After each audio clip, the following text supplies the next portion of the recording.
दोस्तों, आज अपन कक्षा 6 सामाजिक विज्ञान का अध्याय तीसरा पढ़ेंगे। इस अध्याय का शीर्षक है पृथ्वी की गतियाँ। इस अध्याय में हम ये पढ़ने का प्रयास करेंगे कि पृथ्वी किस प्रकार से गति करती है, किस प्रकार से गति करती हैं। तो देखिए, जैसा कि आप जानते हैं, पृथ्वी की गति दो प्रकार की है, घूर्णन एवं परिक्रमण। घूर्णन का मतलब होता है अपने अक्ष पर घूमना और परिक्रमण का मतलब होता है सूर्य के चारों तरफ घूमना। जैसा कि आगे लिखा हुआ है कि पृथ्वी का अपने अक्ष पर घूमना घूर्णन कहलाता है। सूर्य के चारों ओर एक स्थिर कक्ष में पृथ्वी की गति को परिक्रमण कहते हैं। पृथ्वी का अक्ष एक काल्पनिक रेखा है जो इसके कक्षीय सतह से 7.5 डिग्री का कोण बनाती है। वह समतल जो कक्ष के द्वारा बनाया जाता है उसे कक्षीय समतल कहते हैं। पृथ्वी सूर्य से प्रकाश प्राप्त करती है। पृथ्वी का आकार गोले के समान है, इसलिए एक समय में सिर्फ इसके आधे भाग पर ही सूर्य की रोशनी प्राप्त होती है। सूर्य की ओर वाले भाग में दिन होता है, जबकि दूसरा भाग जो सूर्य से दूर होता है वहाँ रात होती है।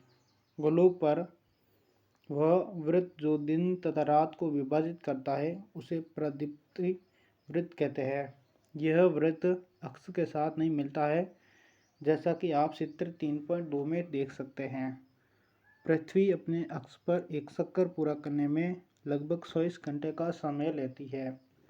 घूर्णन के समय काल को पृथ्वी दिन कहा जाता है। यह पृथ्वी की दैनिक गति है। देखिए इस डायग्राम में, ये पृथ्वी का कक्षीय समतल है। ये पृथ्वी झुकी हुई होती है। कितने डिग्री झुकी हुई होती है? झुकी हुई तो होती है 23.5 डिग्री, लेकिन कोण जो बनाती है वो 7.5 डिग्री का कोण बनाती है।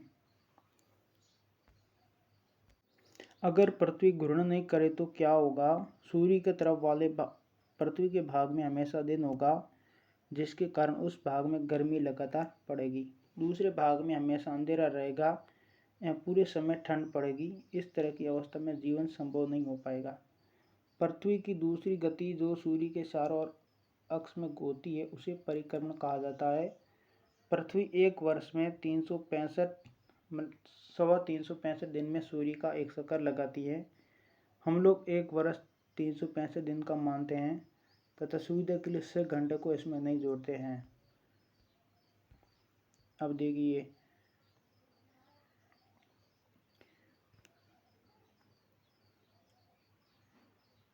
ये डायग्राम देखिए। 21 जून को उत्तर आयनात होता है।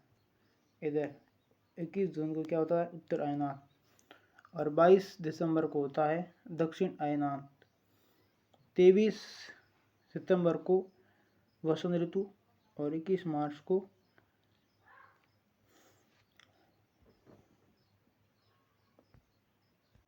आगे देखिए। 4 वर्षों में प्रत्येक वर्ष के बचे हुए 6 घंटे मिलकर एक दिन यानी 24 घंटे के बराबर हो जाते हैं।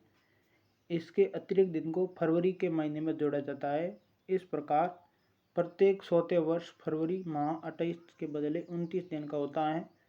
ऐसा वर्ष जिसमें 366 दिन होते हैं उसे लीप वर्ष कहा जाता है। पता लगाइए कि अगला लीप वर्ष कब होगा।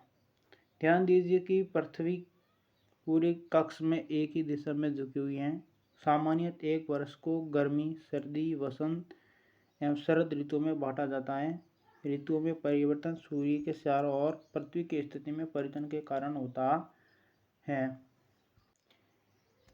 21 जून को उत्तरी गोलार्ध सूर्य की तरफ झुका है। सूर्य की किरणें कर्क रेखा पर सीधी पड़ती हैं।